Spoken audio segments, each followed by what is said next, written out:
Ayan guys, dito sa shrine.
Mag-interview kaya tayo, Lods? Ha?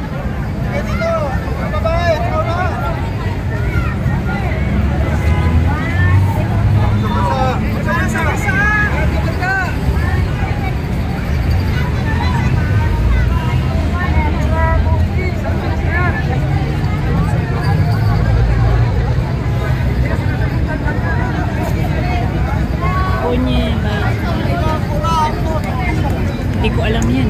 O sila, every Friday daw ito. Tama na, sobra na. Ilocano Leaders, Ilocano Defenders Party List. Tama na, sobra na. Ilocano Defenders. Ayan.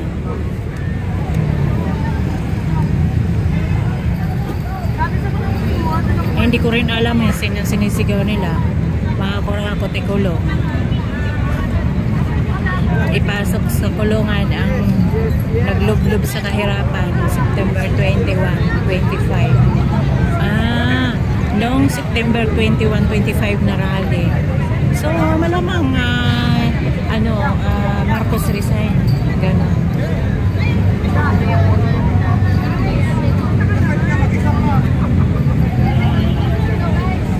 Elegant, sir.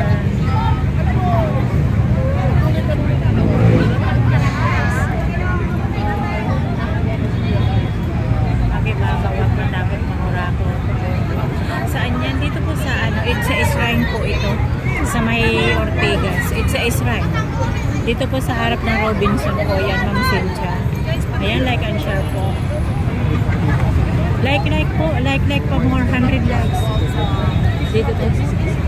Just the organizations like ATOM or the activists, kami po patuloy na nananawagan na ito. Sana ma-realize ninyo na ang laban na ito ay laban ng bawat isang Pilipino.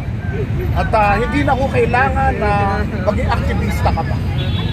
Sir, ito ba isasagawa ng linggo hanggang November? Yes, of course. So hanggang November 30 po tayo at magkakaroon po tayo ng malaking pagsasama po sa araw na ito.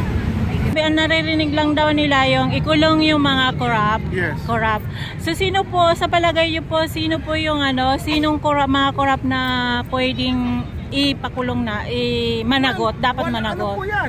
Lahat po ng masasangkot so far sa mga investigasyon, lahat po ng nababanggit, at lahat po ng mapapatunayan na talagang nakapagnakaw sa kaban ng bayan, ano pa man ang apelyido ninyo, wala po tayong pipiliin. Basta lahat po na nagkasala. Maisisigaw din po ba na Marcos resign? Or kami po isa ngayon, hindi pa talaga kami sumisigaw ng ganyan. Hindi okay? pa. Malinaw, para malinaw lang po, ang ATOM po, wala pa po kami sa puntong sumisigaw ng ganyan. At although nagiging impatient na kami sa nangyayaring investigasyon, kaya nga panayang salita namin, panayang release na statement namin.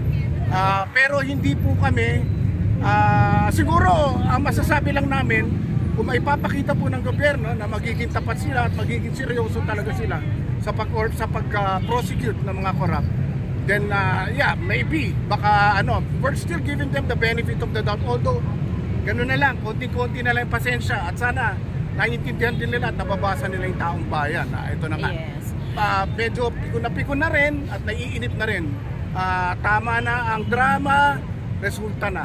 Yun ang hinahanap natin. Sir, isa na lang tanong, sir. Sa masasabi po natin na isang drama po yung investigasyon ng ICI po? Well, sa ngayon, lahat po sila.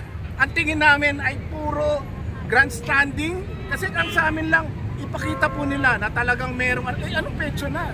Mahigit isang buwan na, wala pang warrant. Yes. Wala pang sino na bang napupuntiryan ng mga mastermind dito.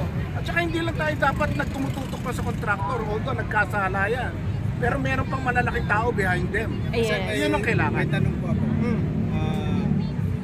Sa ngayon, di ba, umuubong na si dating Speaker Martin Romualdez ay magiging state witness. Ano po masasabi mo dyan? Tingnan natin. Pero alam mo, it remains to be seen. It remains to be seen kung ito ba yung may patutunguhan. You know?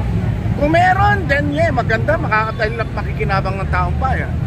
Pero kung hindi naman ng taong bayan ay makikinabang at ito ay parang pagsasalpa lang sa mga pangalan nila, then hindi maganda yan. At lugi po ang taong bayan. Thank you, sir. Thank you. Okay, Thank you, maraming sir. salamat. May tanong lang po kasi nyo. So ano po ang ninyo pananaw ninyo, yung kay BBM siya po nagsiwala, di ba? Siya po nagsiwala dyan tungkol sa korupsyon ngayon. So ngayon siya po ang sinisigaw ng ibang tao. So ano po ang tingin ninyo dyan?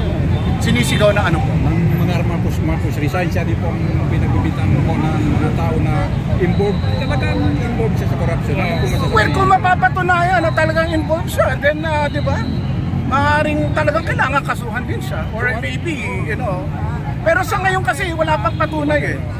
We want proof muna, hindi kami basta-basta sisigaw ng kanya kung walang katunayan. Pero again, hanggang kailan yung pasensya? So yung bagong pag-goodsman natin po, sir, ano po masasabi niyo dyan? Kumbaga Well, sagrado, sa simula, maganda yung simula. kumbaga sagrado po, sir, mga 1 to 5, 5 ang pinakamataas. Ano po? Nire-rate ko siya. Wala pa kasi siyang 1 linggo halos eh. So hindi ko pa masabi.